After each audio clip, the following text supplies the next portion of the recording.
Unfortunately, we have a large marginalized community that are living in very unfavorable conditions of poverty, of poor housing, racism, disadvantage that are almost a criminologist's textbook case on how social ills can affect crime. Chief Weighill says it's all connected. Social ills, drug addiction, poverty lead to spikes in gun crimes, drug offenses, and in some cases, even more violent crimes. This expert, who studies Indigenous gangs, says all of that is true, but there's more to it than that. I think one of the biggest things we're missing is the disparity that's beginning to happen from the rich and the poor. And if we look at this over time, we begin to see that when this gets too large, we begin to see a lot of unrest beginning to happen between different things, because we do live in a capitalist society and people do need things. And if they don't have the means to get them, they're going to have to find other means. The legacy of colonialism, residential schools all factor into this province's crime rate, he says.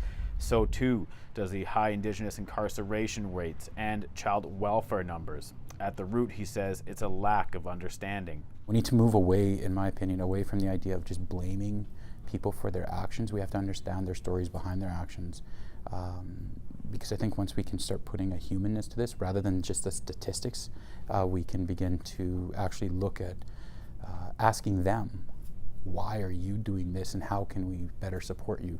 Saskatoon's mayor agrees that more needs to be done to prevent crime and criminal lifestyles. It's about more than just throwing people in jail, he says. We know there's still people falling through the cracks. There's still issues around poverty, drug addiction, mental health, and racism and other things that are creating challenges in our community. So, addressing Saskatchewan's nation-leading crime rate is going to take more than arresting people. Everyone seems to agree there are bigger issues like poverty and racism, but what Saskatchewan actually does to address those issues remains to be seen. Charles Hamilton, CBC News, Saskatoon.